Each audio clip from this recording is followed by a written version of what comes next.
Alhamdulillah, selalu saja sebagai seorang muslim kita memuji Sang Pencipta Allah yang kita yakini tidak ada pencipta kecuali Dia.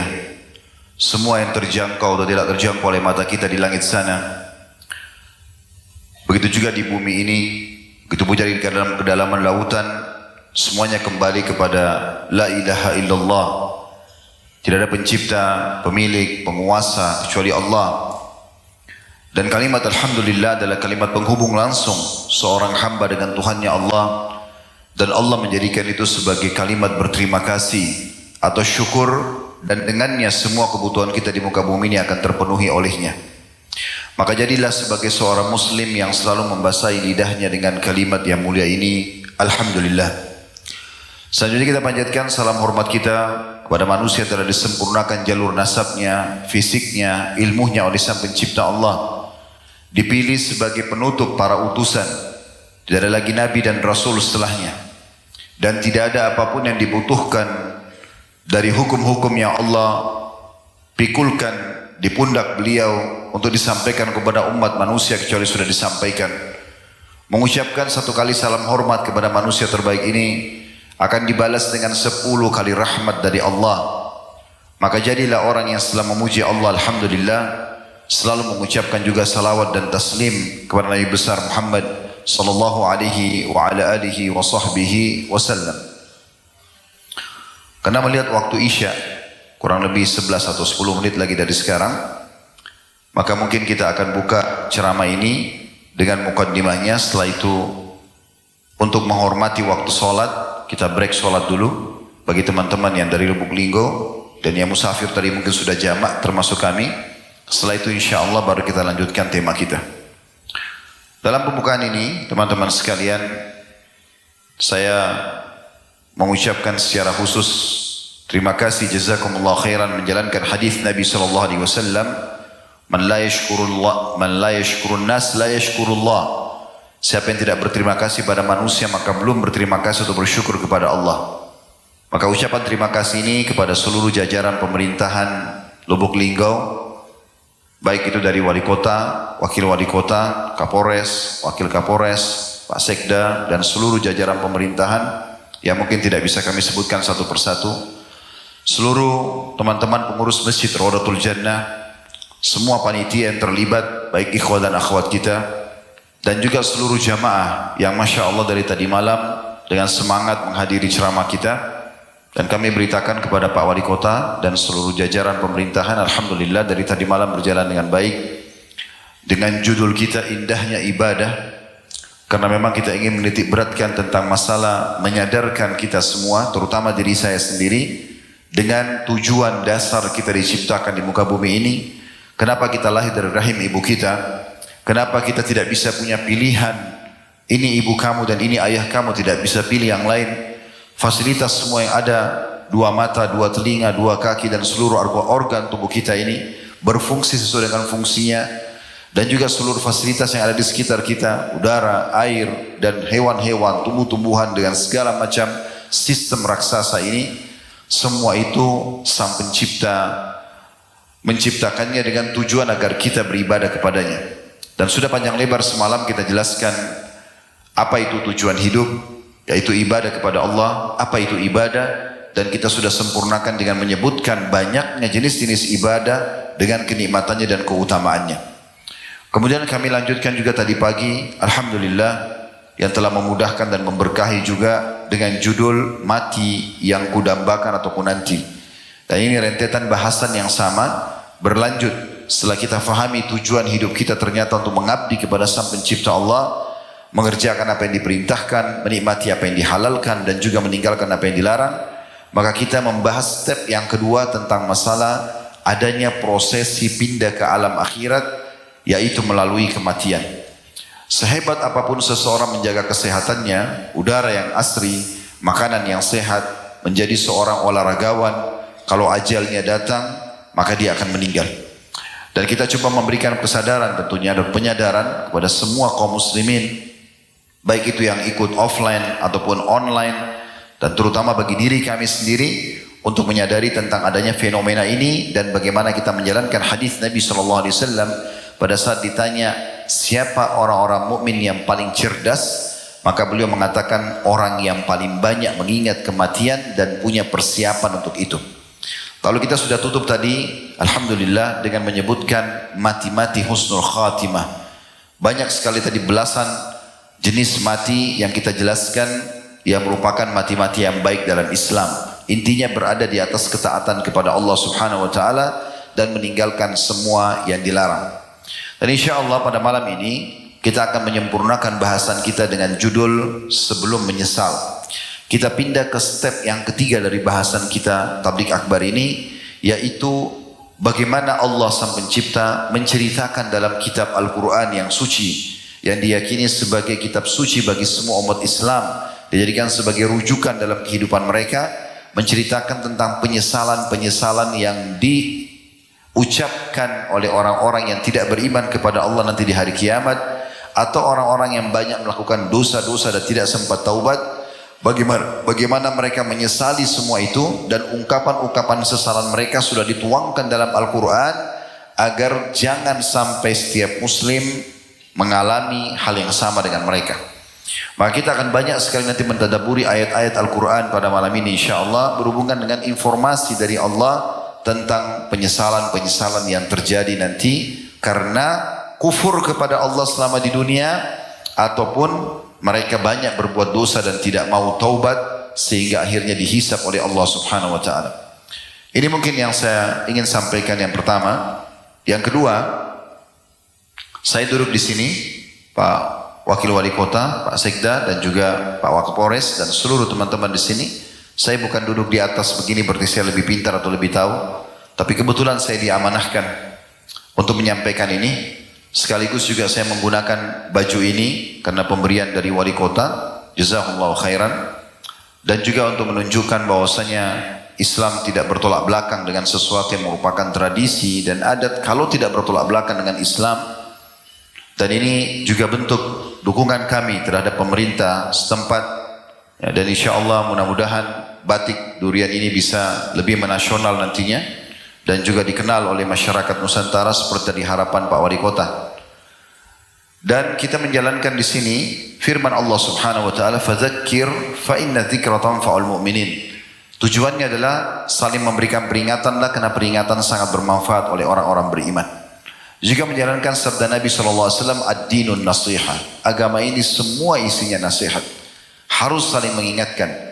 Pemerintah mengingatkan masyarakatnya, masyarakat mengingatkan pemerintahnya, orang tua kepada anak, anak kepada orang tua, suami kepada istri, istri kepada suami, sahabat pada sahabat, tetangga pada tetangga, satu kota, satu warga negara, bahkan lintas negara pun kita dianjurkan untuk saling mengingatkan kebaikan-kebaikan, tentu dengan tata cara yang baik dan juga santun. Maka itu tujuannya. Pengajian ini teman-teman sekalian untuk mengejar keutamaan daripada majelis ilmu, di mana Nabi SAW mengatakan tidak ada orang yang berkumpul atau orang-orang berkumpul di rumah Allah, mereka mempelajari ayat-ayat Allah, kecuali akan turun ketenangan bersama mereka. Dan Allah pun datang, Allah pun mengutus para malaikat, Allah pun mengutus para malaikat yang hadir. Dan mereka menaungi para penuntut ilmu dengan sayap-sayapnya. Dan juga Allah Subhanahu wa taala menyebut-nyebut kita, kalau kita sedang menyebut-nyebut Allah di depan para malaikat dan membanggakan siapapun yang coba berzikir atau menyebut nama Allah. Dan majelis ilmu termasuk zikrullah, karena kita akan banyak menyebutkan nasihat-nasihat yang memang Allah perintahkan semua dai dan ulama untuk menyampaikan kepada umat manusia dengan tujuan tentunya memberikan penyadaran kepada mereka. Jadi di sini teman-teman sekalian kita menjalankan firman Allah tadi dan juga sabda Nabi SAW. Dan itu adalah tradisi para sahabat juga. Mereka ridwanullahi alaihim kalau ketemu satu sama yang lain selalu saja mereka mengatakan ta'al nu'minu sa'ah, ayo kita duduk menambah iman kita sesaat. Sampai mereka saling menasihatin walaupun hanya bertemu, dan sebelum berpisah mereka cuma membacakan surah Al-Asr, Bismillahirrahmanirrahim, wal asr, demi waktu yang kalian lalui di dunia, innal insana lafi khusr, semua manusia mengalami kerugian, penyesalan, illa ladzina amanu wa amilus shalihat, kecuali orang yang beriman dan sibuk dengan mengerjakan amal saleh, wa tawassaw bil haqqi wa tawassaw bis sabr, saling mewasiatkanlah kebenaran ini dan saling mewasiatkan agar sabar dalam menjalankan perintah-perintah agama ini. Jadi ini yang tujuan kita insya Allah duduk di sini, dan insya Allah kedepannya kita akan bahas ya, selepas sholat isya nanti tema kita sebelum menyesal. Namun saya akan berikan pembukaan daripada bahasan ini teman-teman sekalian. Allah Subhanahu wa taala menjadikan penyesalan selalu ada di belakang, di akhir. Dan penyesalan ini kalau sudah datang tidak akan bermanfaat untuk memperbaiki kesalahan yang telah lalu. Tapi kita bisa coba untuk bertaubat atau menyesali perbuatan tersebut, lalu kemudian kita membuat atau melakukan apa yang telah tertinggal. Semua ibadah, misalnya sholat, kalau sudah luput dari seseorang di antara kita, tidak bisa diperbaiki lagi. Kalau misalnya tadi sholat subuh, ada orang di antara kita tidak sempat sholat di masjid misalnya. Kemudian sekarang dia dulu di majelis ilmu ini, kemudian dia dengarkan, oh ternyata saya harus beribadah kepada Allah. Ternyata Nabi Muhammad SAW bersabda, siapa yang sholat subuh berjamaah, terutama di masjid, ya, apalagi bagi kaum laki-laki, maka mereka berada di bawah lindungan Allah. Kata Nabi SAW, maka jangan kalian lepaskan diri dari lindungan Allah itu. Jadi orang kalau sholat subuh berjamaah di masjid akan terlindung sampai besok subuh lagi. Maka para ulama sangat menjaga tentang sholat subuh ini. Misal ada yang dengarkan keutamaan ini, dari sekian banyak keutamaan sholat subuh, lalu kemudian dia sekarang baru menyesal. Dia mengatakan, coba seandainya saya bisa kerjakan. Sudah tidak bisa lagi, karena waktu subuh tadi sudah nggak bisa diulangi. Bahkan 1 detik yang lalu pun tidak bisa kita minta untuk dikembalikan. Oleh karena itu teman-teman sekalian, di saat Allah berikan kesempatan untuk melakukan kebaikan, jangan sia-siakan. Karena tidak mungkin bisa terulang. Saya punya pengalaman di Jakarta kemarin. Seumur hidup saya tidak pernah lupa dan selalu saya kenang itu supaya tidak terulang lagi. Saya coba membaca tentang keutamaan sholat berjamaah di masjid. Setiap langkahnya akan diberikan 1 pahala, dihapus 1 dosa, diangkat 1 derajat. Kemudian kalau sholat berjamaah dilipat gandakan menjadi 25 kali lipat dibandingkan sholat sendiri. Kemudian juga ada doa menuju ke masjid, ada doa masuk ke dalam masjid dengan kaki kanan, ada doa yang mustajab antara azan dan iqamah, ada keutamaan mengikuti imam dari takbiratul ihram pertama, sebagaimana sabda Nabi SAW, siapa yang mengikuti, ya, siapa yang tidak luput dari takbiratul ihram imam 40 hari. Jadi begitu imam Allahu Akbar, Bapak Ibu sekalian, bapak-bapak langsung saja juga Allah Akbar di belakangnya 40 hari, 5 waktu sholat, maka dijamin dia akan selamat dari api neraka dan juga kemunafikan. Sampai ada seorang ulama di Saudi, pernah anaknya dilamar oleh seorang laki-laki, kemudian laki-laki tersebut kelihatannya jauh dari agama. Cuma seorang alim ini, karena dia memang pendidik umat, pendidik manusia, dia tidak ingin buru-buru menolak lamarannya. Kebetulan dia punya masjid dan dia jadi imam di situ, lalu dia berkata, saya akan menerima lamaranmu tapi setelah 40 hari dari besok. Dan saya minta, saya ingin lihat kamu, syarat saya terima lamaranmu, 5 waktu sholat kamu ada di sini. Dan kamu ada di belakang saya. Saya takbiratul ihram, kamu juga ikut takbiratul ihram. 40 hari. Setelah itu saya akan terima lamaranmu. Karena semangatnya anak muda ini ingin melamar anak syekh ini atau anak ulama, kalau kita kiai atau ustadz, maka dia pun datang tiap hari. Lalu anak muda ini menceritakan dirinya. Dia bilang, sepekan pertama saya kerjakan sholat itu hanya karena mau melamar anak syekh ini. Tapi setelah hari ke-7, hari ke-8, hari ke-9, saya kok merasa ada sesuatu dalam hati saya. Perasaan diterima lamaran saya atau tidak, kok saya sudah nyaman dengan sholat ini. Sampai puncaknya dia bilang, setelah 40 hari saya tidak pernah ketinggalan takbiratul ihram pertama imam. Maka di situ puncaknya saya merasakan iman saya sempurna, dan sesuai dengan janji Nabi SAW akan diselamatkan dari api neraka dan sifat kemunafikan. Tidak ada lagi dia berwajah 2, hanya kena mengikuti sholat seperti ini. Maka akhirnya setelah 40 hari diterima lamarannya. Teman-teman sekalian, saya coba mengkaji hadis-hadis, coba mengkaji sikap para ulama, dan juga kisah tadi itu memotivasi saya. Maka saya coba semaksimal mungkin menjaga takbiratul ihram pertama imam. Subhanallah, satu waktu di Jakarta pernah saya kedatangan seorang tamu. Kemudian dia bertamu di rumah. Waktu itu kebetulan waktu sholat duhur Yang saya perhatikan adalah 12 lewat 10 menit. Sempat ada perubahan waktu, cuman saya tidak ikutin. Qadarullah saya tidak ikutin. Maka mundur dia sekitar jam 12 sudah azan.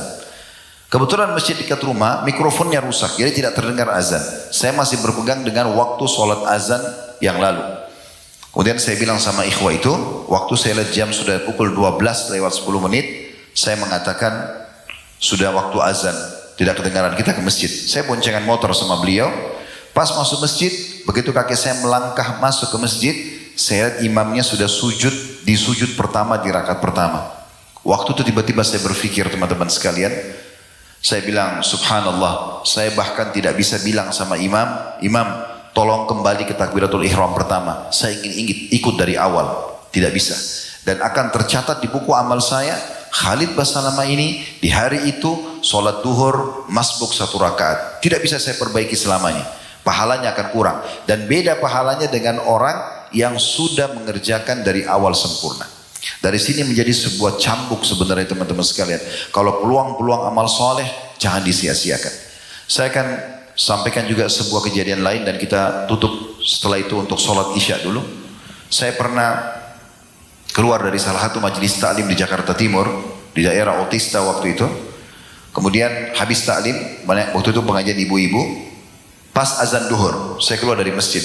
Keluar dari majelis taklim itu, karena sebuah gedung majelis taklim, lalu saya ingin menuju ke masjid, lagi dikumandangkan azan. Subhanallah, jalan antara majelis taklim itu dengan masjid ada seorang ibu, kelihatan kotor sekali beliau penampilannya, kelihatan orang susah, ingin gendong anak dan minta uang. Saya niat ingin memberikan, karena ini adalah bagian daripada syariat kita. Tapi saya berpikir pada saat itu antara kejar sholat awal waktu atau memberikan sedekah orang ini. Maka saya bilang, Bu, bisa enggak? Selepas sholat saya akan kasih. Lalu saya tetap jalan. Saya berpikir bersangka baik pada saat itu mungkin ibu itu akan menunggu. Selepas sholat, setelah saya sholat ba'diyah duhur, saya pulang. Subhanallah, saya tiba di tempat itu, ibu itu sudah tidak ada. Tiba-tiba saya merasa bersalah sekali. Saya naik mobil, saya starter mobil, saya jalan keliling sampai 3 kali teman-teman sekalian di tempat yang sama. Tidak saya temukan ibu itu lagi. Maka saya terus jadikan sebagai muhasabah, introspeksi diri saya mengatakan, Khalid, berapa detik kamu keluarkan uang? Kenapa kau tidak keluarkan uang? Kasih saja dia, kemudian pergi sholat. Untuk mengejar peluang ke orang yang sama, belum tentu kita dapatkan. Dan ternyata betul, sampai hari ini saya tidak pernah ketemu dengan ibu itu lagi. Bertadinya bisa dicatat sebagai amal saya, tapi tidak dicatat karena kita menunda amal tersebut. Maka sebelum menyesal, harusnya kita maksimalkan. Dan lebih dalam insya Allah kita akan bahas nanti selepas sholat isya. Subhanakallah wa bihamdika, asyhadu an la ilaha illa anta astaghfiruka wa atubu ilaik. Wassalamualaikum warahmatullahi wabarakatuh. Assalamualaikum warahmatullahi wabarakatuh. Alhamdulillah, wassalatu wassalamu ala rasulillah. Segala puji dan puja kehadirat Allah subhanahu wa ta'ala, juga salawat dan taslim kepada Nabi besar Muhammad sallallahu alaihi wa ala alihi wa sahbihi wasallam. Saudaraku seiman, suatu hari pernah baginda Nabi sallallahu alaihi wasallam di saat sebelum beliau wafat dan lagi sakit keras, sempat beberapa hari beliau tidak keluar mengimami sholat. Tidak mengimami sholat. Maka terdengar tangisan beberapa orang sahabat di masjid karena merasa sedih, khawatir kalau Nabi SAW meninggal dunia. Maka beliau SAW pun keluar ke masjid dengan letih sebenarnya karena beliau lagi sakit. Ini sakit kematian beliau SAW. Kemudian beliau menyampaikan kepada para sahabat. Beliau mengatakan, wahai sekalian manusia, janganlah kalian sedih karena pertemuan kalian denganku di haudku nanti. Maksudnya di telagaku. Makna daripada perkataan Nabi SAW ini artinya kita akan mati, ya, tapi kita akan bertemu. Fahami poin penting teman-teman sekalian. Kematian itu bagi seorang muslim adalah awal segalanya. Karena di saat itulah dia akan panen dari hasil amal dia, dan juga dia akan mendapatkan balasan yang mulia, surga. Serta surga selalu diikuti oleh Allah SWT dalam firman-Nya, khalidina fiha, kekal selamanya di dalamnya. Tadi siang atau tadi pagi sempat kita singgung, kalau kepemilikan kita di dunia ini sementara, Kita beli rumah, beli tanah, beli mobil, atas nama kita iya. Tapi sementara, di saat kita meninggal, sudah pindah tangan menjadi milik orang lain. Walaupun ahli waris kita sendiri. Tapi di surga nanti, di akhirat sana, tidak seperti itu. Kepemilikannya abadi selamanya. Berapa banyak motivasi dari Nabi SAW untuk supaya seseorang muslim menjadikan akhirat sebagai targetnya. Dan tidak perlu khawatir sama sekali dengan kematian. Karena tanpa mati kita tidak akan bertemu dengan Allah Subhanahu wa taala yang selama ini kita sembah. Kita juga bahkan tidak bisa bertemu dengan Rasulullah SAW tanpa meninggal. Kita akan ketemu di sana. Begitu juga kita tidak akan menerima balasan dari amal-amal kita kecuali memang kita sudah meninggal. Mati sebuah pintu yang harusnya setiap muslim bahagia menyambutnya. Yang penting dia sudah punya persiapan. Makanya Bilal radhiyallahu anhu sahabat Nabi yang mulia waktu ditanya tentang kematian, beliau mengatakan marhaban bil maut. Selamat datang kematian. Penyesalan akan ada bagi orang-orang yang tidak beriman kepada Allah atau muslim tapi banyak sekali dosanya. Mereka sibuk selama di dunia ini dari dosa ke dosa yang lain. Dari gosip, gunjing orang, dari fitnah, dari menipu, dari menyakiti orang lain. Dan segala macam pelanggaran yang mereka lakukan. Akhirnya mereka dapat konsekuensinya. Subhanallah, apa yang dilarang oleh agama ini teman-teman di dunia pun dianggap pelanggaran. Seperti orang menipu, orang berbohong, orang menggunjing, orang memfitnah, orang menyakiti, memukul, dan segala macam sampai pada tingkat membunuh, dianggap pelanggaran dan dikriminalkan. Begitu juga dalam agama. Dan sebagaimana di dunia ada hukumannya, bagi seorang muslim masih berlanjut menuju ke akhirat sana. Kalau dia tidak taubat di dunia, tidak sempat taubat, maka pastikan dia akan hukum di sana. Makanya kita sudah hafal semuanya firman Allah Subhanahu wa taala, "Wa may ya'mal mithqala dzarratin khairan yarah." Siapa yang berbuat seperti biji sawi dari kebaikan pasti akan diperlihatkan kepadanya dan akan diberikan balasannya. "Wa may ya'mal mithqala dzarratin syarran yarah." Dan siapa yang berbuat seperti biji sawi dari kebaikan, dari keburukan, maka dia juga akan diperlihatkan dan akan dihukum. Teman-teman sekalian, Al-Quran banyak sekali menggambarkan tentang penyesalan-penyesalan. Dan luar biasanya kita sebagai seorang muslim ini kita diberikan bocorannya. Kita ini sebagai seorang muslim sudah tahu tentang kisah umat-umat sebelum kita. Bahkan awal penciptaan ayah kita semua Adam alaihissalam. Dalam surah Al-Baqarah dan beberapa surah yang lain. Sampai Allah suruh malaikat sujud. Kemudian sujudlah semua kecuali iblis dan seterusnya. Sampai Adam AS diturunkan di bumi. Diciptakan dari tulang rusuknya sebelumnya istrinya Hawa. Kemudian berkembang biaklah manusia. Sampai nanti manusia terakhir lahir. Ya kemudian terjadi hari kiamat. Kita sudah tahu semuanya. Umat-umat sebelum kita. Tidak hadir di masa mereka. Tapi kita bisa tahu sebagai seorang muslim. Kita tahu juga apa yang harus kita lakukan di saat kita hidup seperti sekarang. Mana yang boleh, mana yang tidak boleh. Makanan, minuman, pergaulan, pendapatan, segala macam. Mana yang tidak boleh. Semua sudah jelas. Halal dan haram. Lalu kita jadikan sebagai panduan hidup kita. Kita juga sudah tahu kalau kita meninggal nanti seperti apa keadaan alam barzah. Nabi Muhammad SAW menjelaskan kuburan bisa menjadi taman dari taman surga atau lubang dari lubang neraka. Juga dijelaskan bagaimana nanti keadaan orang-orang dihisap pada hari kiamat nanti.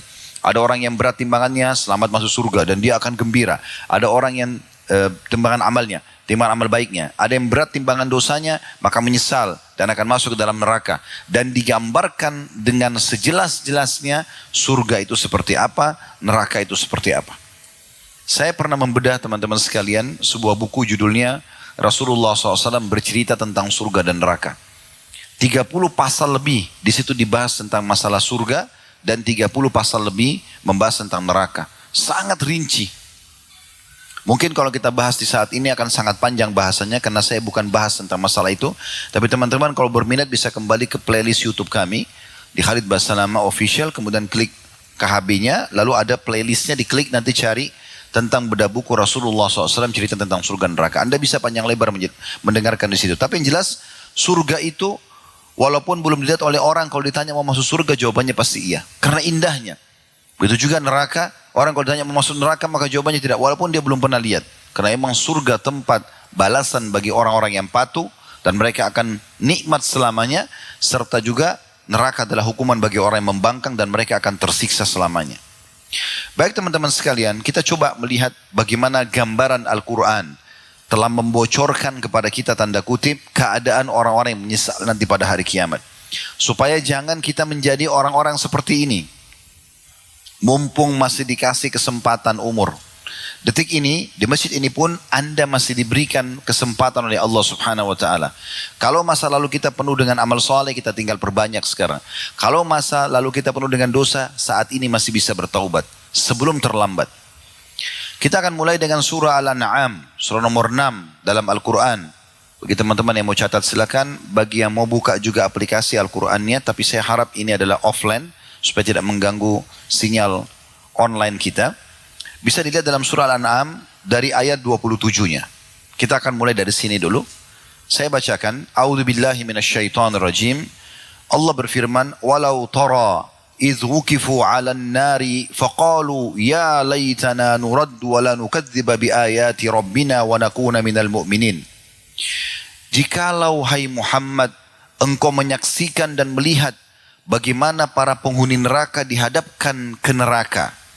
Lalu mereka berkata pada saat itu, Allah sudah kasih kita bocorannya. Belum terjadi, tapi Allah sudah berikan kepada kita informasinya. Mereka berkata, kiranya kami bisa dikembalikan ke dunia. Dan kami tidak lagi mendustakan ayat-ayat Tuhan kami. Serta kami menjadi orang-orang yang beriman. Kata Allah SWT, tentulah hai Muhammad, engkau akan melihat suatu peristiwa yang mengharukan pada saat itu. Karena penyesalan mereka tidak ada manfaatnya. Mereka biar menangis-nangis, mereka berusaha untuk dikembalikan, tidak akan mungkin. Siapapun di antara kita teman-teman kalau sudah meninggal, biar dia menangis darah, tidak akan dikembalikan ke dunia. Siapapun dia. Ayat 28-nya, Allah mengatakan, bal bada lahum ma kanu yukhfuna min qabl, walau ruddu la'adu lima nuhu anhu wa innahum lakadibun. Tapi sebenarnya, telah nyata bagi mereka kejahatan yang mereka dahulu selalu sembunyikan. Di akhirat diperlihatkan zinanya, dustanya, menipunya, dan segala macam. Sekiranya mereka dikembalikan ke dunia, tentulah mereka kembali lagi kepada apa yang mereka dilarang untuk mengerjakannya. Dan sungguhnya mereka adalah pendusta saja. Di ayat 29-nya, وَقَالُوا إِنْ هِيَ إِلَّا حَيَاتُنَا الدُّنْيَا وَمَا نَحْنُ بِمَبْعُوثِينَ. Mereka terus saja mengatakan satu sama yang lain, hidup hanyalah kehidupan dunia saja. Dan kita sekali-kali tidak akan pernah dibangkitkan. Terus saja mereka bicara begitu. Sudahlah, untuk apa alim, untuk apa sholat, untuk apa indan itu. Toh juga sebentar aja. Di dunia aja kehidupan ini, akhirat tidak ada. Mereka memungkiri masalah kehidupan akhirat itu. Sebelum kita lanjutkan ayat 30-nya, ada seseorang tokoh Quraisy pernah melihat Nabi Muhammad SAW lagi selepas sholat di depan Ka'bah berdoa kepada Allah. Dia datang membawa tulang-tulang unta yang sudah lama mati unta itu. Diambil, kemudian ditumbuk sama dia dengan batu sampai menjadi serbuk yang halus. Disaksikan oleh orang-orang pada saat itu. Lalu dia datang kepada Nabi SAW dan dia lemparkan serbuk itu ke wajah Nabi. Sambil mengatakan, man yuhyil idhama wa hiya ramim. Dalam salah satu ayat Al-Quran. Siapa yang bisa menghidupkan lagi tulang yang sudah jadi ramim, jadi debu seperti ini hai Muhammad. Maka Jibril datang membawa firman Allah setelah itu menjelaskan qul yuhyiha alladhi ansha'aha awwala marratin wa huwa bikulli khalqin alim. Katakan hai Muhammad, yang akan menghidupkan kembali tulang yang sudah hancur menjadi debu itu adalah yang telah menciptakannya pertama kali, dan dia maha mengetahui terhadap ciptaannya. Jadi orang-orang selalu memungkiri tentang masalah kebangkitan, tapi sebenarnya ada. Karena enggak mungkin ya Allah Subhanahu wa taala mengutus nabi-nabinya, Allah Subhanahu wa taala menurunkan kitab kemudian tidak ada hasilnya. Dan sangat tidak rasional kalau kita berbuat tidak dibalas, enggak mungkin. Masa kita bekerja tanpa ada gaji, tanpa ada hasil, enggak mungkin. Maka sama ini, semua orang muslim berbuat baik dia akan dapat hasilnya, semua orang berbuat jahat akan dihukum.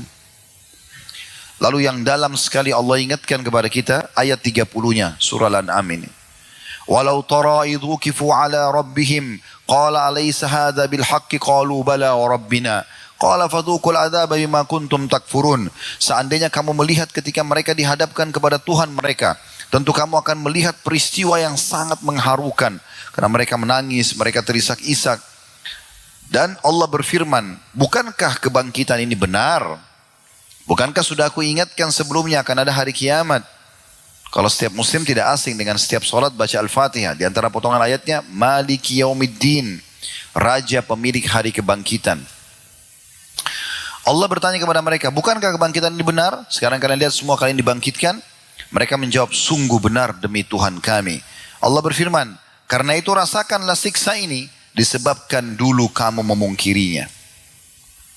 Ayat 31-nya, qad khasira alladhina kadzabu bi liqa'illah hatta idza ja'atuhumus sa'atu baghtatan qalu ya hasratana ala ma farratna fiha wa hum yahmiluna awzarahum ala dhuhurihim ala sa'a ma yazirun. Sungguh telah rugilah orang-orang yang mendustakan pertemuan mereka dengan Tuhan mereka di hari kiamat. Sesungguhnya apabila hari kiamat datang kepada mereka dengan tiba-tiba, mereka akan berkata, alangkah besarnya penyesalan kami terhadap kelalaian kami tentang kiamat itu. Sambil mereka memikul dosa-dosa di atas punggung-punggung mereka. Ingatlah, amat buruklah apa yang mereka pikul itu. Di ayat 32-nya, Allah subhanahu wa ta'ala mengatakan, وَمَا الْحَيَاةُ الدُّنْيَا إِلَّا لَعِبٌ وَلَهُ وَلَلدَّارُ الْآخِرَةُ خَيْرٌ لِلَّذِينَ يَتَّقُونَ فَلَا تَعْقِلُونَ. Dan tidaklah kehidupan dunia ini melainkan hanya senda gurau dan main-main saja. Sebentar sekali berlalu. Semuanya akan berlalu. Mungkin teman-teman pernah reunian sama teman-teman SD-nya. Mungkin kita sudah 40, 50 tahun, 60 tahun, 70 tahun mungkin umur. Kemudian ketemu sama teman yang masih hidup misalnya. Kalau kita bercerita, seakan-akan baru kemarin kejadian itu. Baru kemarin. Dan begitulah kehidupan dunia. Nanti pun pada saat kita mati teman-teman sekalian, itu diperlihatkan masa kehidupan kita. Kita nanti di surga bisa lihat masa kehidupan kita. Oh, ini saya jatuh dari rahim ibu saya, tangisan pertama, kedipan mata pertama, tarikan nafas dan hembusan nafas pertama, dan seterusnya sampai kejadian semua firman sampai kita meninggal dunia. Lalu kita akan mengatakan, oh hanya ini ya paket hidup saya. Hanya itu saja. Dan kita akan menyesali semua apa yang kita sia-siakan. Bahkan dalam sebuah riwayat Tabarani, dihasankan oleh para ulama hadis, bahwasanya orang-orang mukmin saja yang masuk ke dalam surga masih menyesali peluang-peluang ibadah yang mereka sia-siakan. Karena kalau mereka kerjakan bisa lebih tinggi derajatnya. Tapi sudah tidak ada manfaatnya penyesalan tersebut. Mereka bersyukur dengan nikmat yang Allah berikan, tapi mereka menyesali kenapa masih ada amal soleh yang mereka sia-siakan dulu. Sampai sebagian salafus salih, mereka betul-betul hati-hati dengan waktunya. Sampai ada di antara mereka mengatakan, bagaimana bisa saya tidak pelit dengan waktu saya? Saya tidak bakhil dengan waktu saya di dunia. Padahal sebenarnya ya semua itu akan dipertanggungjawabkan kepada Allah Subhanahu wa taala. Lalu kenapa saya harus habiskan begitu saja? Umar bin Khattab radhiyallahu anhu, itu kalau tidur malam hari, beliau selalu taruh bejana di sebelah ranjangnya. Lalu meletakkan telapak tangannya di atas bejana tersebut sambil tidur. Tidak tersentuh tapi sambil tidur. Begitu tersentuh air tersebut beliau bangun lalu sholat malam. Tidak tidur lagi sampai pagi. Karena beliau merasa mahal sekali waktunya. Ya. Begitu juga dengan ulama-ulama dan para sahabat yang lain. Mereka begitu. Mereka sangat menjaga. Imam Syafi'i rahimahullah membagi malamnya menjadi 3. Beliau bagi sepertiganya untuk istirahat. Sepertiganya lagi untuk sholat malam. Sepertiganya lagi untuk menulis. Imam Nawawi rahimahullah itu meninggal belum 40 tahun umurnya, atau hampir 40 tahun umurnya. Punya karya tulis tidak ada yang tidak kenal beliau. Seluruh dunia sekarang umat Islam pakai bukunya. Riyadhus Shalihin, Arba'in Nawawi dan banyak buku-buku yang lain. Yang jelas teman-teman sekalian, beliau setiap hari saking ingin maksimalkan waktunya, belajar 13 kitab di 13 guru. Kalau anda sekarang duduk seperti ini satu tema, maka beliau setiap hari 13 kitab di 13 guru. Dan belum tidak sampai situ. Malam hari pasti bawa waktu tidur, beliau tidur sambil berdiri. Imam Nawawi begitu. Tidur sambil berdiri. Beliau pegang kitab, tidur, sandar di dinding. Kakinya satu menopang, yang satunya dilipat, disandarkan di dinding. Tidur. Begitu bangun, baca buku. Begitu luar biasa mereka maksimalkan waktunya. Karena takut jangan sampai nyesal nanti. Kalau ada yang luput aja sudah cukup menyesal.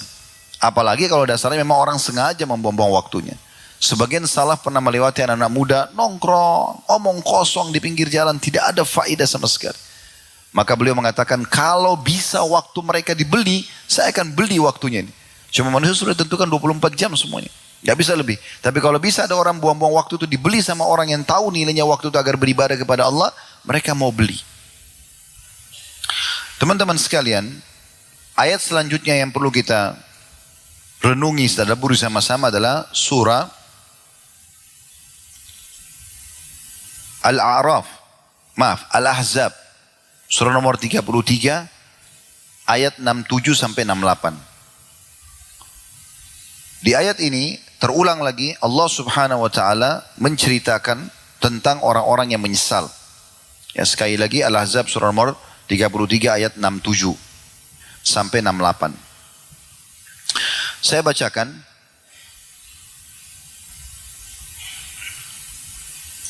Maaf, 66 ya mulainya.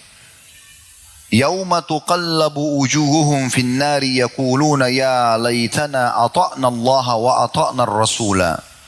Pada hari ketika muka mereka dibolak-balikkan di dalam api neraka, dibakar. Mereka berkata, alangkah baiknya andai kata kami taat dulu di semasa di dunia kepada Allah dan taat kepada Rasulnya.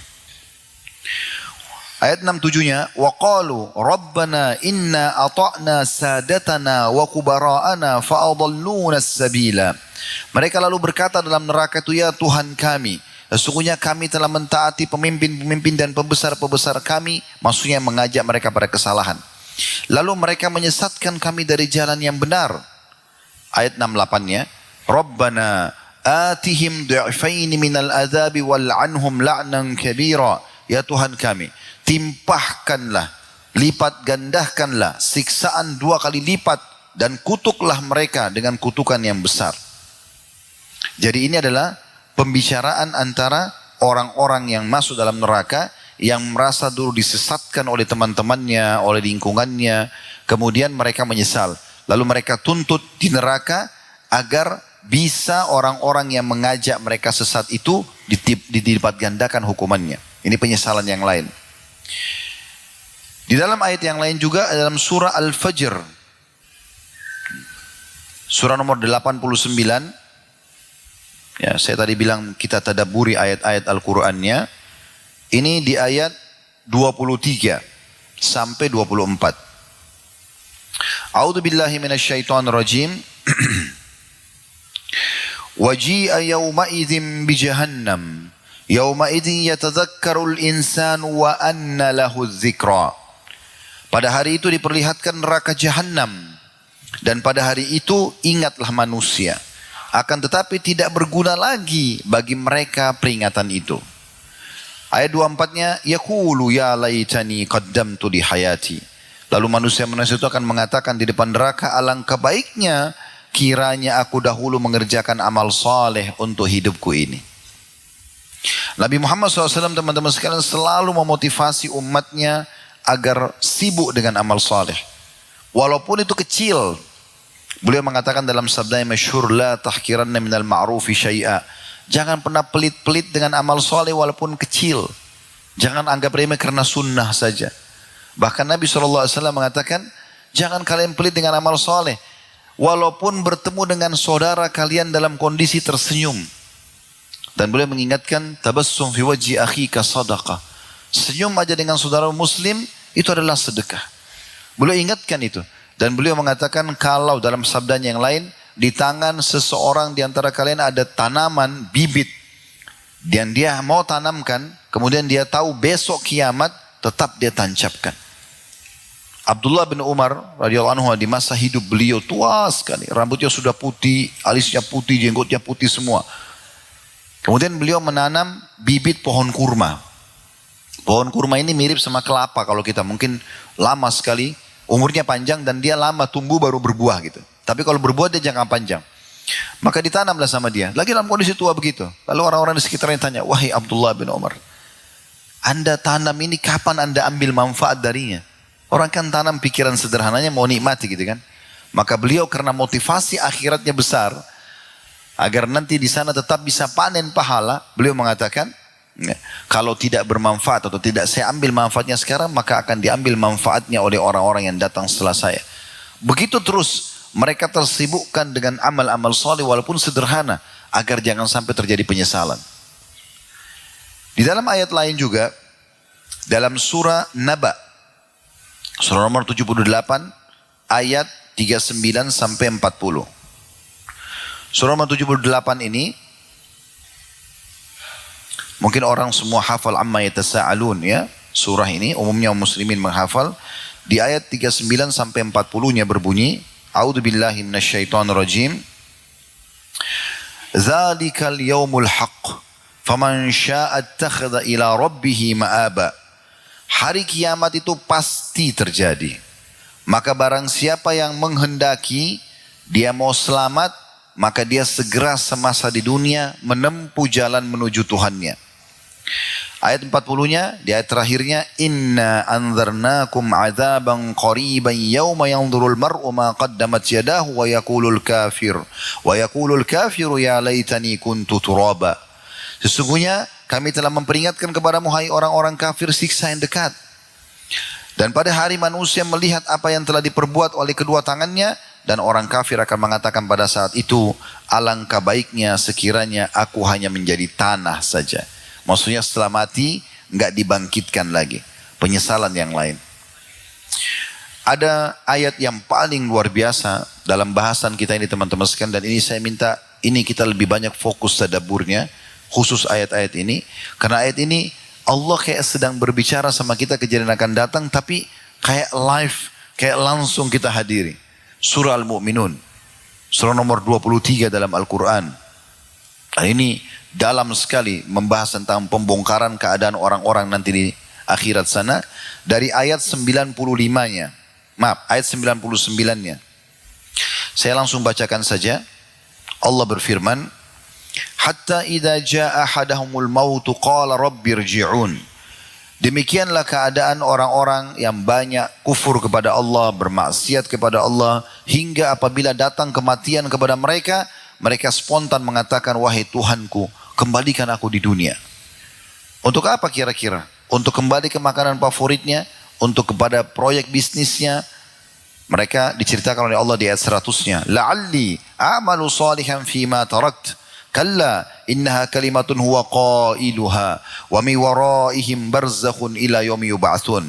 Agar aku dapat beramal saleh atas apa yang telah aku tinggalkan dulu. Jadi mereka berharap kembali ke dunia, bisa sholat, bisa puasa, bisa zakat, bisa bakti sama orang tua, ya, bisa taat pada pemerintah, bisa segala macam.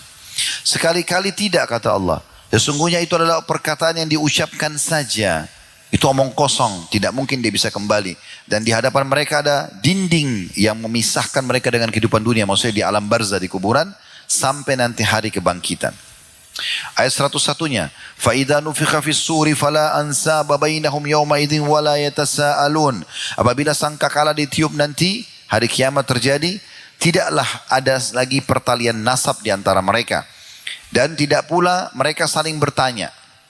Dalam sebuah riwayat yang sahih dijelaskan, nanti akan ada seorang suami berkata pada istrinya, selama di dunia saya sudah coba berbuat kebaikan pada kamu. Disebutkanlah semua kebaikannya. Istrinya akui. Dia mengatakan iya benar. Ini sama-sama dia mahsyar. Kemudian si suami bilang, saya sekarang bisa minta gak? Satu pahala saja. Satu pahala. Berikan kepada saya, bagi satu pahalamu sebagai balas jasa dulu saya baik sama kamu, supaya saya bisa selamat. Jawaban istrinya apa? Saya khawatir kalau saya berikan kepada kamu malah saya yang tidak selamat. Sebaliknya juga ada seorang istri yang mengatakan pada suaminya, saya telah berbuat baik selama di dunia bersama kamu. Disebutkanlah semua kebaikan dia, baktinya sama suaminya segala macam. Suaminya akui ya. Lalu dia mengatakan, izinkan saya mendapatkan satu pahala tambahan supaya saya bisa lolos masuk ke surga. Kata suaminya, kalau itu saya tidak bisa berikan. Karena saya khawatir kalau saya berikan, saya justru yang tidak selamat. Dan dalam Al-Quran Allah menggambarkan lebih dalam lagi, yauma yafirul mar'u min akhihi. Pada hari kiamat orang lari dari saudaranya, wa ummihi wa abi, dari ibu dan ayahnya, wa sahibatihi wa bani, istrinya dan juga anak-anaknya. Likulli imri'in minhum yawma idzin sya'nu yughni. Pada hari itu orang semua berfikir untuk menyelamatkan dirinya saja sendiri-sendiri. Kita lanjutkan surah Al-Mu'minun tadi, ayat 102-nya. Setelah ditiup sangkakala, dibangkitkanlah manusia, mulai dari timbang-timbangan amal-amal mereka. Faman sakulat mawazinuhu faulaika humul muflihun. Barang siapa yang timbangan kebaikannya lebih berat, maka mereka adalah orang-orang yang dapat keberuntungan. 103-nya, wa man khaffat mawazinuhu faulaika alladziina khasiru anfusahum fi jahannam khalidun. Dan siapa yang amal baiknya ringan, lebih berat dosanya, maka mereka adalah orang-orang yang merugikan diri mereka sendiri. Mereka akan kekal di dalam api neraka. Ayat setelahnya teman-teman, ini ayat yang luar biasa. Saya tadinya tidak tahu maknanya kecuali letter-let, kecuali setelah saya baca tafsirnya. Ada penyampaian dari Nabi SAW, hadis berhubungan dengan masalah ini. Ayat 104-nya, kata Allah, orang-orang neraka itu talfahu wujuhahumun nar wa hum fiha kalihun. Mereka nanti mukanya akan dibakar di api neraka. Dan mereka di dalam neraka itu dalam keadaan cacat. Apa maksudnya cacat teman-teman sekalian? Kata Nabi Muhammad SAW dalam hadis sahih riwayat Imam Ahmad, sungguh ahli neraka itu saking panasnya neraka sampai membuat bibir bagian atasnya meleleh dan bisa terlipat sampai ke setengah kepalanya. Dan bibir bagian bawahnya meleleh sampai melebar ke pusatnya. Saking panasnya pada saat itu. Dan ini yang dimaksudkan mereka cacat dalam api neraka. Subhanallah. Nabi sudah berikan kita bocorannya. Di dalam riwayat yang lain, ahli neraka nanti, ya, pada saat itu mereka akan kena panasnya neraka itu. Ya, kalau di dunia ini ada orang yang mencuri misalnya, maaf, ini contoh saja, mencuri, lalu digebukin oleh masyarakat. Pada saat dia masih hidup digebukin kan dia rasa sakit, tapi kalau dia sudah meninggal, sudah mati, gak bergerak lagi. Saya yakin orang semua tinggalkan, karena orang pikir orang mati gak akan rasa sakit. Masalahnya teman-teman, di neraka gak ada mati lagi. Tidak kenal waktu siksaan itu. Per detiknya kita rasakan sakitnya. Kata ulama, orang dibakar di neraka itu sakit, panas sampai dia hangus, tapi tidak mati. Kemudian dikembalikan lagi utuh juga sakit. Baru dibakar lagi sakit. Begitu terus. Penyesalan yang luar biasa pada saat itu. Mereka cacat di situ. Allah mengatakan di ayat 104-nya cacat. Lalu mereka saking panasnya, kata Nabi SAW, mereka panggil penjaga neraka. Para malaikat Zabaniyah. Yang Allah bilang, فَلْيَدُّ أُنَادِيًا سَنَدُّ الزَّبَانِيَةِ. Mereka boleh panggil siapa saja di neraka terserah. Tapi kami akan panggil dan suruh Zabaniyah. Para malaikat-malaikat yang perkasa, yang keras, kasar. Yang khusus untuk menyiksa memang. Maka mereka panggil, wahai para malaikat Zabaniyah. Coba minta kepada Allah agar meringankan azab buat kami 1 hari saja. Maka malaikat tidak menjawab mereka. Dalam riwayat ini kalau seingat saya disebutkan 500 tahun tidak dijawab. Mereka terus disiksa, tidak dijawab. Setelah dijawab pun para malaikat mengatakan, ya, kalian tidak akan pernah bisa keluar. Enggak ada keringanan. Sudah datang ayat-ayat Al-Quran, sudah datang ayat-ayat Allah, sudah datang utusan Allah. Kalian tidak mau beriman. Sudah dikasih waktu yang cukup di dunia, kalian tidak mau beramal saleh, tidak mau tobat dari dosa-dosa. Lalu kata Nabi SAW, mereka panggil Tuhan mereka.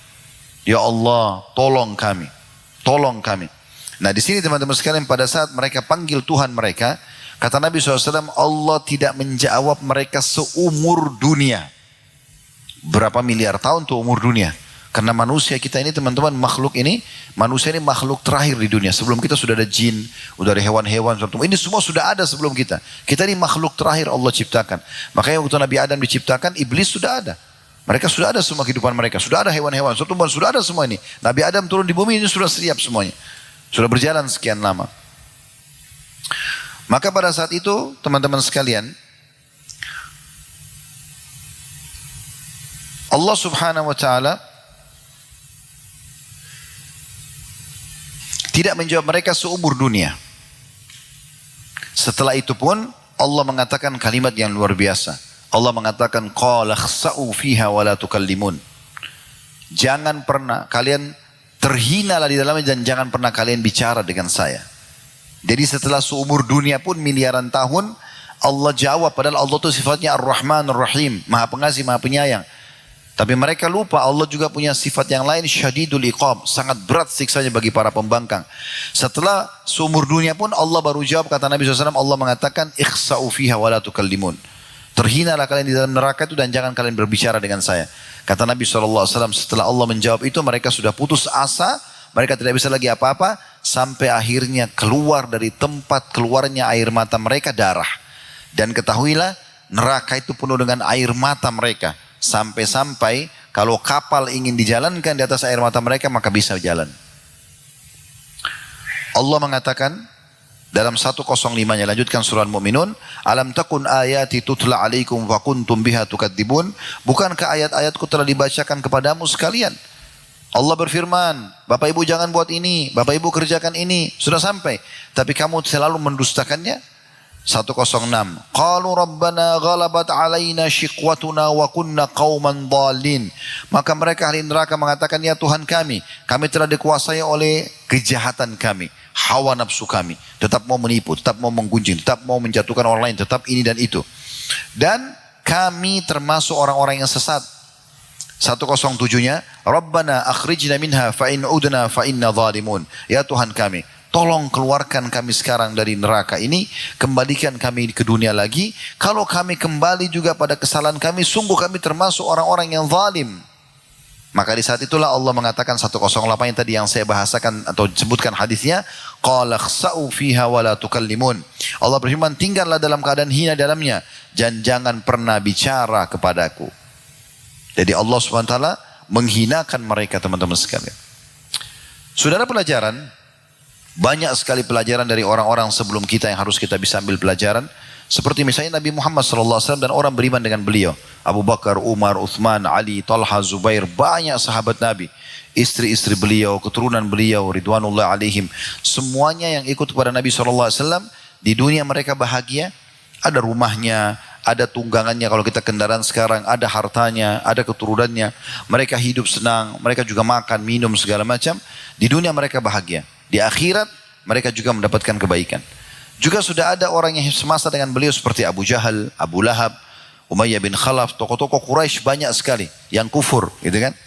Tapi mereka akhir hidupnya sudah kita tahu, meninggal dalam keadaan kufur, dan Nabi SAW menyebutkan kalau mereka masuk dalam api neraka. Di perang Badar, jenazah mereka dikumpulkan semua itu orang-orang kafir, dimasukkan dalam kuburan, dalam sumur. Lalu Nabi SAW mengatakan, wahai fulan, wahai fulan, wahai fulan. Ya, bukankah kalian sudah lihat apa yang Tuhan kalian ancamkan pada kalian? Sesungguhnya aku telah melihat apa yang Tuhanku janjikan kepadaku. Kata Umar, ya Rasulullah, mereka sudah jadi jenazah, bangkai. Apakah mereka bisa dengar anda?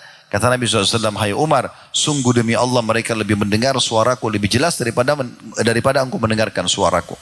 Karena ini mukjizat yang Allah SWT berikan kepada Nabi Muhammad SAW. Kemudian teman-teman sekalian, ada juga dialog yang terjadi antara ahli neraka. Itu juga Allah gambarkan dalam Al-Quran.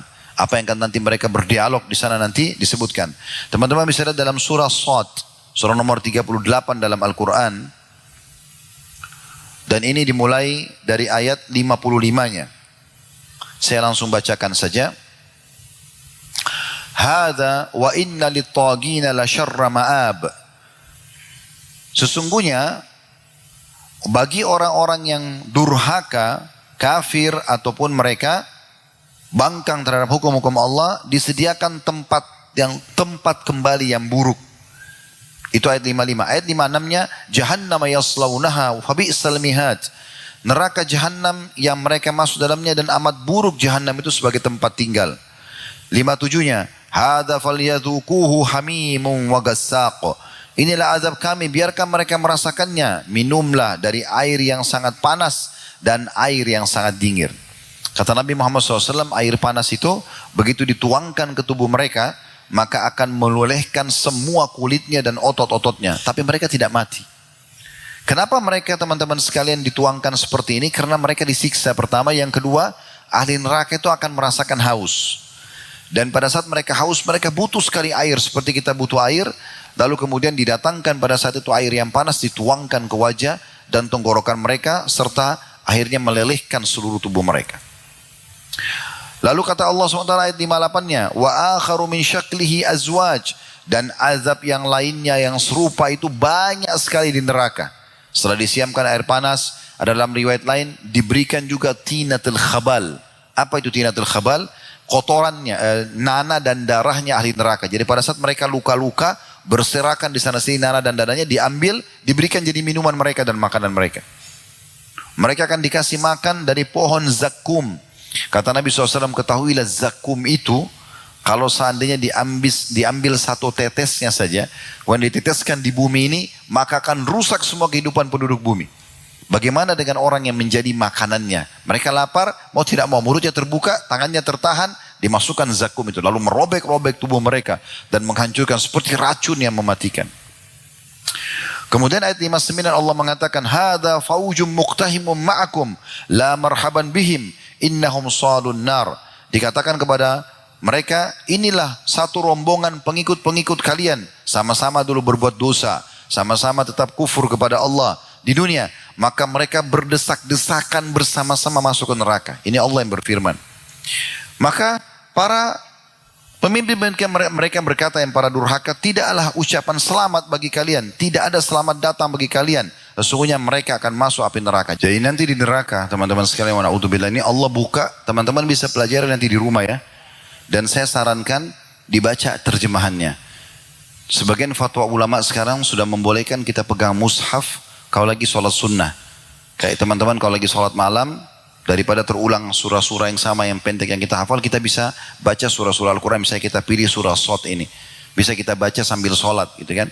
Mungkin diletakkan Quran di depan misalnya. Di sebagian masjid kan juga ada yang taruh Quran besar ya, supaya imamnya bisa baca. Maka ini sangat baik untuk dibaca ya. Surah Shad tadi, surah 38. Allah mengatakan nanti para pemimpin mereka yang menyesatkan orang-orangnya akan berkata pada saat lihat orang-orang yang masuk yang dia sudah sesatkan, tidak ada keselamatan bagi kalian, tidak ada selamat datang untuk kalian, kami tidak mau bertemu dengan kalian. Maka orang-orang yang disesatkan mengatakan di ayat 60-nya, qalu bal antum ma la marhaban bikum antum qaddamtumuhu lana fabi'sal qarar. Maka para pengikut mereka mengatakan, sebenarnya kamulah yang tidak ada ucapan datang padamu, karena kamulah yang dulu menjerumuskan kami ke dalam azab, maka amat buruklah jahanam itu sebagai tempat menetap. Di ayat 61-nya, qalu rabbana man qaddama lana hadza fazidhu adzaban dhifan finnar. Maka mereka berkata, para pengikut-pengikut yang disesatkan mengatakan, ya Tuhan kami, barang siapa yang menjerumuskan kami ke dalam siksa ini, maka tambahkan azab kepadanya dengan berlipat ganda dalam neraka. Ayat 62-nya, wa qalu ma lana la nara rijalan kunna na'uddu minal asyrar. Maka orang-orang durhaka di neraka sambil ngomong satu sama yang lain. Ini belum terjadi tapi Allah sudah buka buat kita nih. Di neraka nanti akan ada dialog ini terjadi. Semoga kita tidak mendengarkannya di sana. Kita cukup tahu di majelis ini saja. Dan orang-orang durhaka itu berkata, mengapa kami tidak melihat orang-orang yang dahulu di dunia kami anggap orang-orang yang jahat. Jadi mereka sambil bilang lagi, kayaknya selain kita masuk neraka ada juga orang-orang tuh. Si fulan dulu jahat juga di dunia. Mana mereka? Ayat 63-nya, attakhadnahum sikhriyan amzagat anhumul absar. Apakah kami dahulu menjadikan mereka barang olok-olokan, ataukah karena mata kami tidak melihat mereka? Lalu ayat 64-nya kata Allah, inna dzalika lahaqqun takhasumu ahlin nar. Ketahuilah benar-benar itu nanti akan terjadi pertengkaran dan dialog antara penghuni neraka. Jadi ini benar-benar dibongkar oleh Allah Subhanahu wa taala kalau akan terjadi itu. Teman-teman sekalian, maksimalkan apapun yang kalian atau yang Anda miliki ya. Mohon maaf Pak Wali Kota, saya berbagi. Semua teman-teman yang Allah amanahkan di pundaknya jabatan. Ini peluang yang luar biasa untuk meraih pahala. Kena tanda tangan, setuju dengan satu kegiatan sosial misalnya. Maka terbangunlah masjid, hiduplah majelis taklim, ya, terpentaskanlah kemiskinan, pendidikan jadi merata misalnya.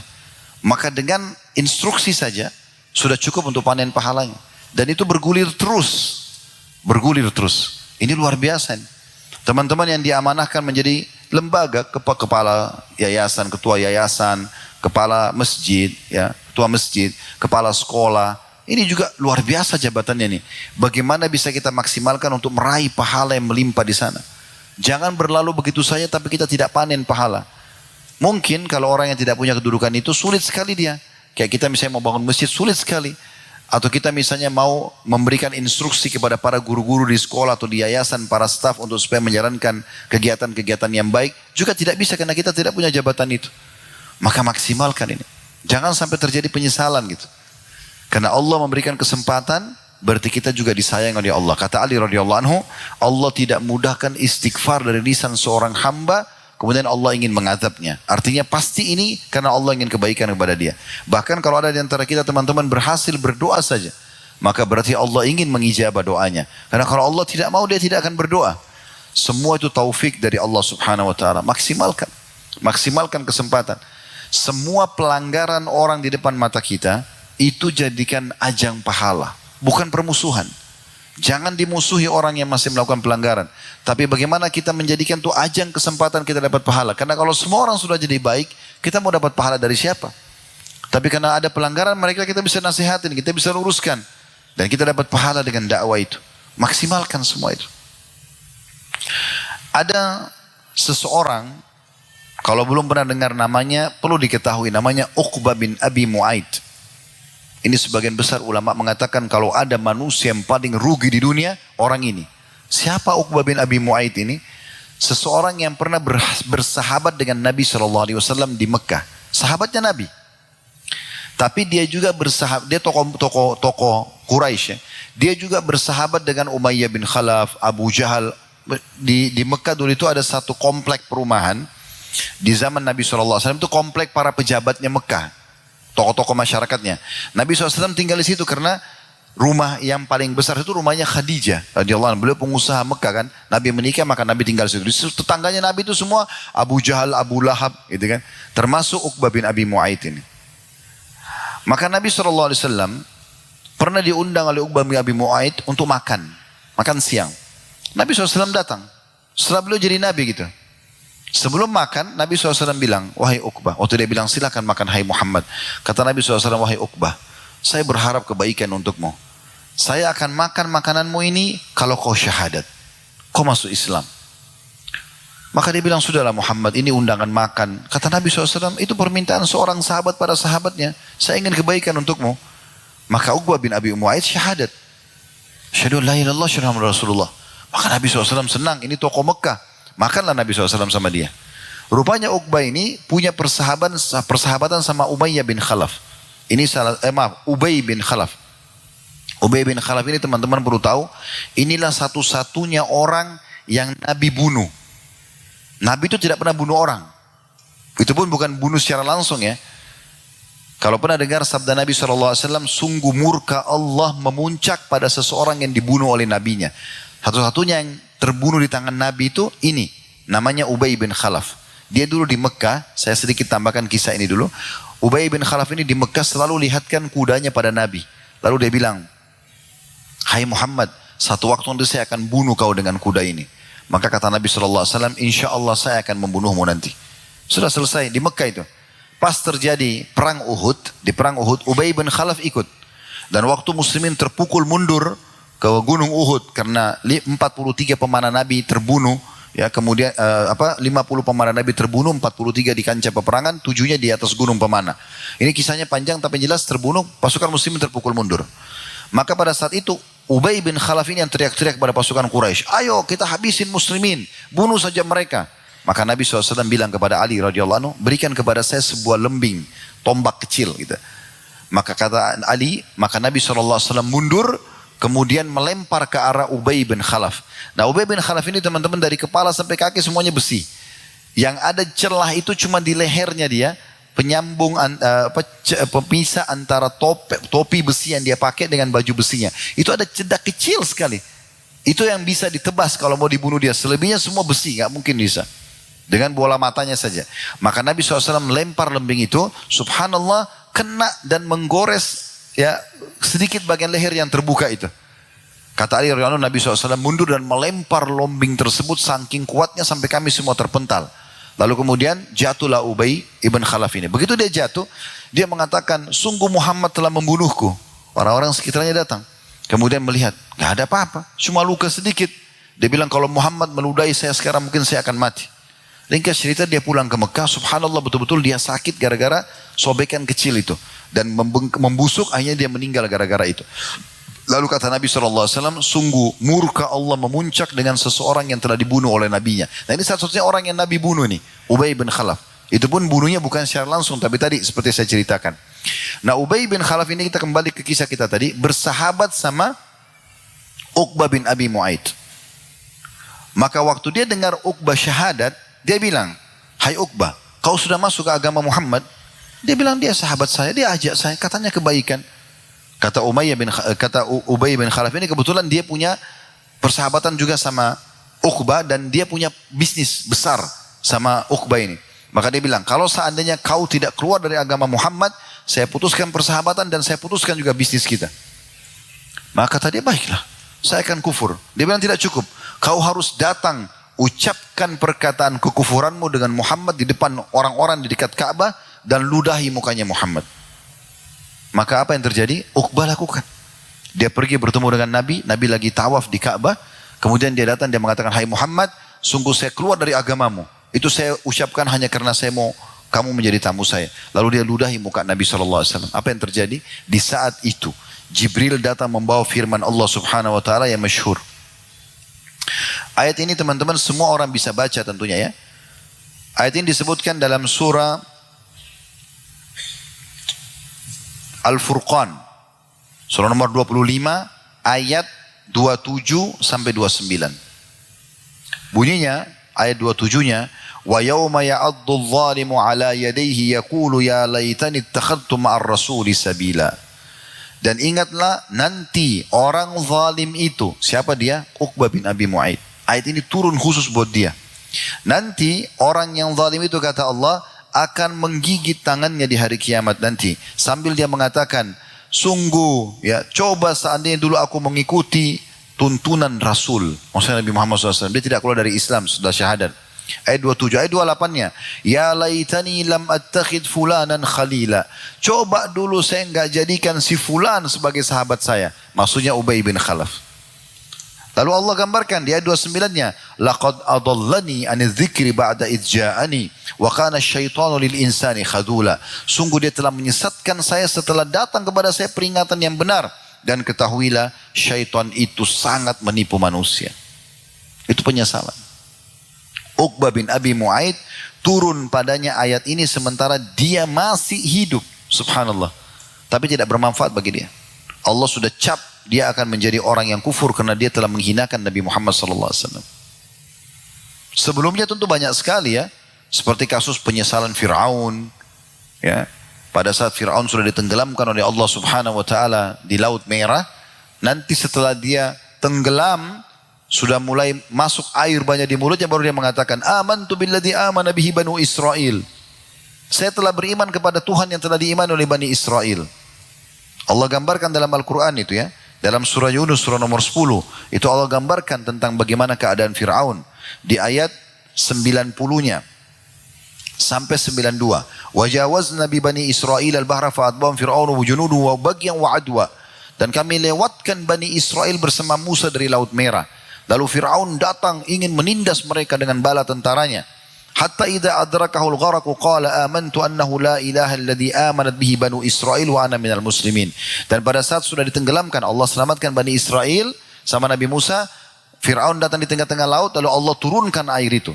Pada saat dia sudah mulai tenggelam, maka dia mengatakan, aku beriman kepada yang telah diimani oleh Bani Israel dan aku termasuk orang-orang yang berserah diri. Lalu ayat 91-nya Allah mengatakan, Al-ana wa qad asaita qablu wa kunta minal mufsidin. Sekarang baru kau mau beriman, setelah dulu sebelumnya kau buat kerusakan ya, dan kau termasuk orang-orang yang buat kerusakan.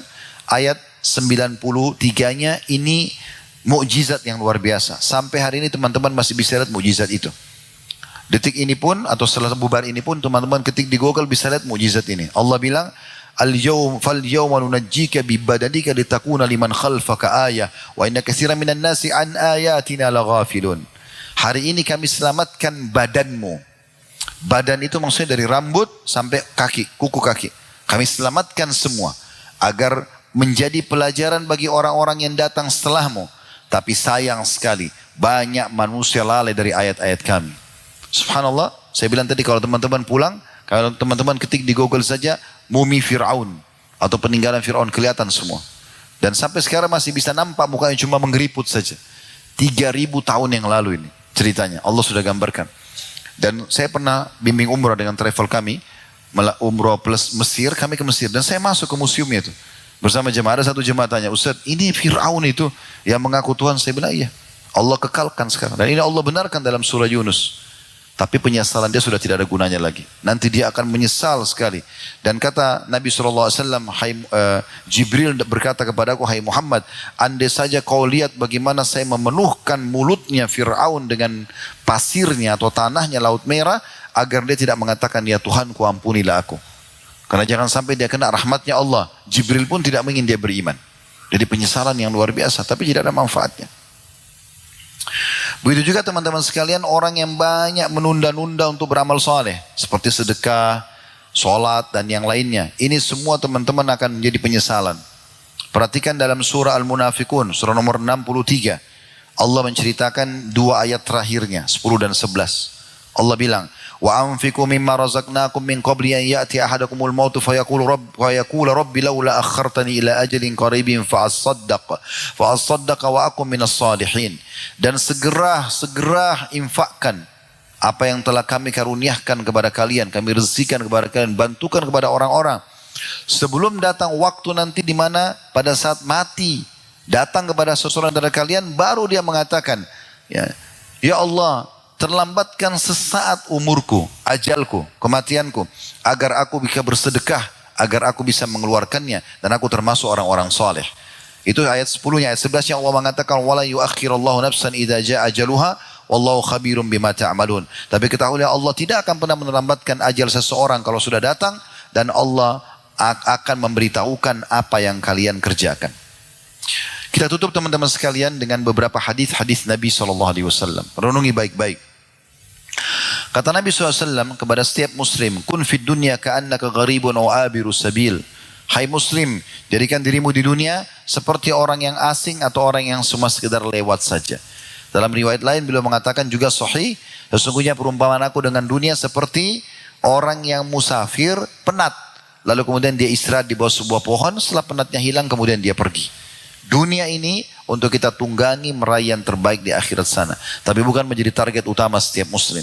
Sampai sebagian ulama salaf dari tabi'in, diantaranya Sa'id bin Musayyib, Hasan Basri, rahimahumullah semua, mereka mengatakan hampir perkataan yang sama.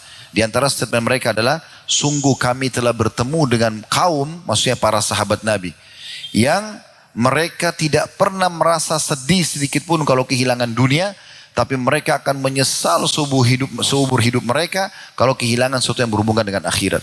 Para sahabat Nabi itu lebih sedih kalau mereka kehilangan sholat berjamaah subuh di masjid daripada kehilangan bisnisnya yang sekian banyak.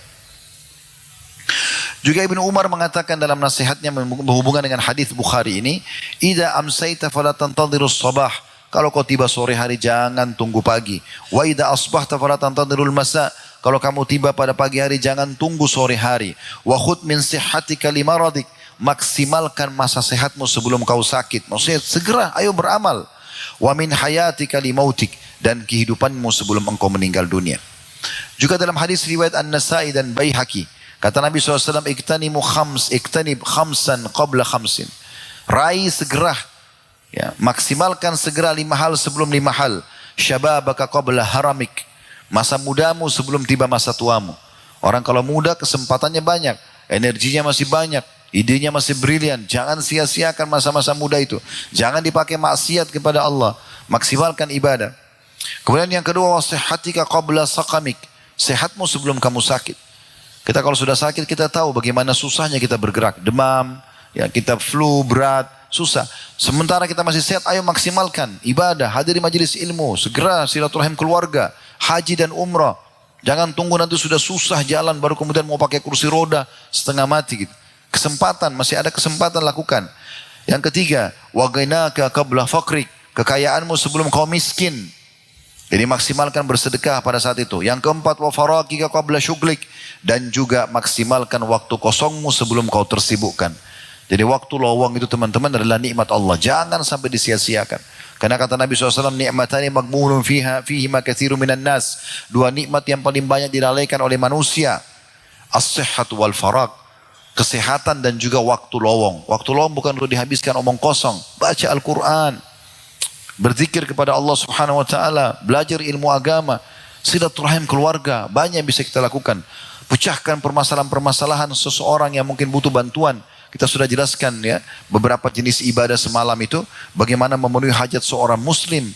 Kata Nabi SAW, aku memenuhi hajat seorang muslim, 1 hajat saja. Pandu jalan kemana, dia minta nasihat, dia minta bantuan, dia minta utang. Pandu, kata Nabi SAW, aku memenuhi 1 hajat saudaraku muslim, lebih aku cintai daripada itikaf di masjidku ini 1 bulan penuh. Itikaf di Masjid Nabawi luar biasa pahalanya. Tapi itu bisa bisa disaingi pahalanya dengan berbuat baik dengan seorang muslim. Juga kita masuk kepada perkataan sebagian salaf, ini penutupan dalam bahasan kita ya, bagaimana mereka memerintahkan atau mengajarkan kita jangan sampai menyesal nanti. Rabi'ah menasihati Sufyan ats-Tsauri rahimahumullah, dua-duanya ulama tabi'in. Innama anta ayyamu ma'dudah. Hai Sofyan, ketahuilah kau ini hanya hari-hari yang dihitung. Umur 5 tahun, 10 tahun, 15 tahun, 50 tahun, 70 tahun, 80 tahun. Habis itu selesai. Kata beliau, فَإِذَا ذَهَبَ يَوْمٌ ذَهَبَ بَعْدُكَ. Kalau satu hari berlalu maka sudah hilang sebagian dari dirimu. وَيُوشِكُ إِذَا ذَهَبَ الْبَعْدُ أَنْ يَذْهَبَ الْكُلُّ وَأَنْتَ تَعْلَمْ فَعْمَلْ. Dan kalau sudah pergi sebagian dari hari-harimu, maka ketahuilah akan pergi juga semuanya. Oleh karena itu, mumpung kamu sekarang tahu dan engah sadar, beramallah. Teman-teman, tidak ada yang bisa menuntun kita untuk beramal kecuali diri kita sendiri. Ada syariat Allah SWT, ada ulama yang menyampaikan, tapi yang bisa membuat kita beramal cuma diri kita sendiri. Tidak mungkin kami ini sibuk datang ke rumah anda masing-masing, ketuk, ayo akhi sudah sholat, ayo ukhti belajar, ayo begini dan begitu, tidak mungkin. Kami cuma menyampaikan seperti ini. Penentuan ada di tangan kita semua masing-masing. Jadi hati-hati. Kemudian Ibnu Qayyim juga mengatakan, jika waktu hanya dihabiskan pada hal-hal yang membuat lalai, sekedar melampiaskan syahwat, kemudian berangan-angan kosong atau batil, hanya dihabiskan dengan banyak tidur atau pada hal-hal yang sia-sia saja, maka sungguh kematian lebih layak baginya. Ada orang kadang-kadang kalau lagi libur, lagi cuti, dari pagi sampai malam tidur. Kenapa harus begini? Secara medis pun maksimal 8 jam. Kenapa nggak dipakai pada hal yang bermanfaat? Nanti kita menyesal itu. Coba dipakai pada hal yang bermanfaat. Banyak sekali yang bermanfaat gitu kan. Walaupun itu sederhana di mata kita. Berbuat hal-hal yang bermanfaat. Dari amal soleh ke amal soleh yang lain. Dari manfaat ke manfaat yang lain. Kemudian yang terakhir adalah kita ingatkan sebuah hadis Nabi dan sebuah ayat Al-Quran. Hadis Nabi SAW ini mulia sekali. Kata beliau, Badiru bil amali sab'an. Segera beramal soleh sebelum datang 7 perkara. Yang pertama, hal tantazuruna illa faqran munsiya. Apakah kalian menunggu nanti kalian sudah miskin yang merepotkan, yang membuat lupa? Orang-orang miskin itu kalau susah sekali hidupnya, dia hanya cari sesuap makanan, akhirnya dia lupa, tidak bisa lagi beramal soleh.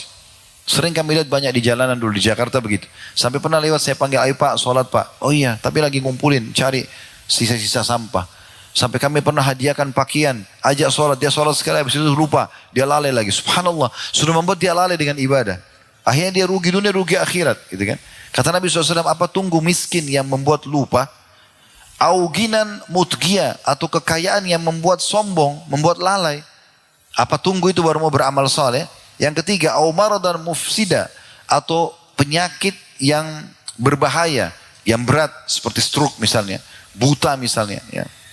Atau haraman mufnida, atau masa pikun yang sudah lupa apa-apa, maka tidak bisa lagi beramal soleh.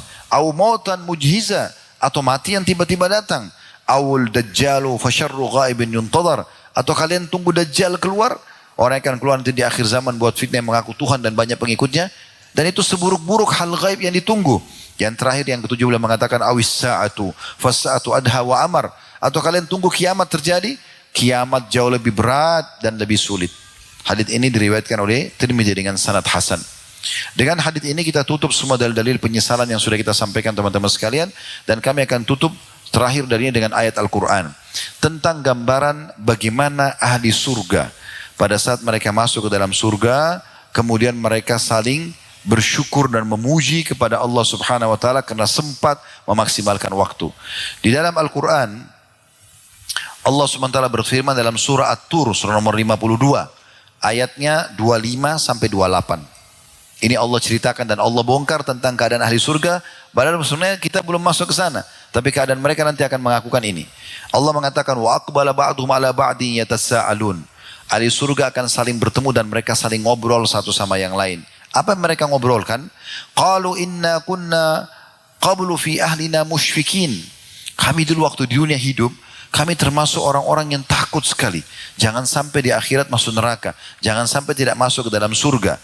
Ayat 27-nya, famannallahu alaina wa waqana adzabas samum. Karena kami takut waktu itu dan akhirnya kami tidak sia-siakan waktu, kami sibukkan diri dengan amal soleh, maka pada hari ini Allah selamatkan kami dari siksa yang sangat menyedihkan. Lalu Allah mengatakan tentang mereka di ayat 28-nya, inna kunna min qablu nad'u innahu wal barur rahim. Sesungguhnya dulu kami di dunia sibuk menyembah Allah, maka ketahuilah Allah itu adalah zat yang maha baik dalam balasan dan maha pengasih. Maksudnya ahli neraka akan menyesal dengan semua apa yang telah mereka sia-siakan. Justru ahli surga akan bersyukur kepada Allah Subhanahu wa taala tentang kesempatan-kesempatan emas yang mereka lakukan. Sebagai penutup teman-teman sekalian, untuk menjadi orang ahli surga, ya, sebenarnya enak sekali. Karena semua yang diperintahkan itu baik-baik. Kita disuruh, ya, jujur, amanah, tanggung jawab, bakti sama orang tua, jenguk orang sakit, membantu orang susah, semuanya baik-baik. Dan ada keutamaannya. Tidak ada satupun kebaikan diperintahkan dalam agama tidak punya keutamaan. Dan Allah sifatnya innallaha la yukhliful mi'ad. Allah tidak akan pungkiri janjinya. Semua yang dilarang, bohong, menipu, gunjing, fitnah, mencuri, membunuh, mengganggu orang, semuanya tidak dilarang. Dan itu juga ada ancamannya. Jadi kalau kita menjadi orang ahli surga, yang kita menjadi orang soleh atau soleha di dunia, ikut perintah Allah, jadi orang baik. Karena semua yang baik diperintahkan, semua yang buruk disuruh tinggalkan. Di dunia, kita akan disukai oleh manusia, Allah juga suka sama kita, di akhirat juga kita akan selamat. Lalu kenapa kita tidak pilih jalan ini? Kenapa harus memilih jalan yang lain, yang akhirnya membuat kita dinilai buruk di mata manusia? Jangan pernah teman-teman tertipu dengan statement yang kita buat sendiri, atau frame kehidupan yang kita buat sendiri, seakan-akan saya hebat, saya bisa mengatur tipu daya, saya bisa menyembunyikan rahasia. Semua rahasia di dunia akan dibongkar oleh Allah. Semua dibongkar. Ya. Teman-teman di sini punya rahasia yang belum pernah ketahuan. Kalau ada anda yang punya rahasia yang belum pernah ketahuan, itu luar biasa. Tapi sebagian ulama menitik beratkan, apapun yang manusia sembunyikan di dunia, itu Allah akan buka. Dengan caranya. Minimal dengan orang terdekat dia. Kadang-kadang kita sembunyikan sesuatu nih, kita kemas dengan begitu rapi, kita yakin atur strategi segala macam, toh tiba-tiba kebongkar. Dan kita cuma bisa bilang, kok bisa ya? Ya bisa. Allah punya cara. Jadi tidak ada yang bisa disembunyikan. Oleh karena itu untuk apa kita buat yang buruk-buruk itu? Toh di dunia Allah akan permalukan, ya, kita dapat dosa, dan kalau kita tidak tahu di akhirat akan dihukum. Maka cukup menjadi orang baik saja. Dan saran kami juga teman-teman bisa kembali ke ceramah kami, judulnya Indahnya Menjadi Orang Soleh. Itu kami sebutkan banyak sekali manfaatnya dan kenikmatan. Beribadah itu nikmat teman-teman. Sujud sambil berkeluh kesah sama Allah itu nikmat. Pergi tawaf di Ka'bah, ya, sa'i, nikmat. Kita baca Quran, baca terjemahnya, nikmat. Majelis ilmu seperti ini, nikmat, ada kenikmatannya. Lalu kenapa tidak dipakai? Kenapa tidak dimaksimalkan? Kenapa harus kepada kemaksiatan yang akhirnya kita dihukum oleh Allah SWT? Jangan anda pikir orang yang mabuk-mabuk di diskotik, di bar itu gembira. Nah, mereka sesaat ketawa. Setelah itu ribut rumah tangganya. Setelah itu anaknya jadi nakal. Setelah itu masalah dipecat di pekerjaannya. Maksiat pasti ada efeknya, nggak mungkin. Hukuman akan datang kepada para pelaku maksiat. Oleh karena itu, tentukan jalan kita insya Allah sebelum menyesal. Allahu a'lam. Baik teman-teman sekalian, kita sudah di penghujung acara. Sekali lagi kita memuji Allah SWT atas segala nikmat yang diberikan kepada kita ini. Bisanya kita duduk dalam majelis ilmu. Semoga Allah ikhlaskan niat dan jadikan ini sebagai tambahan amal kita pada hari kiamat. Dan semoga saja semua dosa-dosa yang pernah kita lakukan dimaafkan oleh Allah Subhanahu wa taala. Tidak pernah lupa kita doakan negara kita menjadi negara yang aman, tentram, damai, seluruh umat Islam di bawah naungan ukhuwah Islamiyah, dan hal ibadah mereka kembali kepada Al-Qur'an dan Sunnah. Dan semoga saja seluruh utang negara kita dimudahkan, dilunasi oleh Allah Subhanahu wa taala, dan juga Allah keluarkan semua penghasilan-penghasilan yang baik dari seluruh wilayah kita ini, dan juga Allah hidayah para pemimpin kita agar selalu menjalankan syariat Allah Subhanahu wa taala. Mereka memberikan hak-hak masyarakat dan juga menjadikan kami semua atau kita semua masyarakat menjadi masyarakat yang patuh pada hal-hal yang bukan maksiat kepada Allah, dan semoga negara kita menjadi negara yang contoh bagi negara-negara yang lain. Kemudian juga kita meminta agar semoga Allah satukan kita semua di surga firdausnya tanpa hisab, menyatukan dalam majelis ilmu yang mulia ini.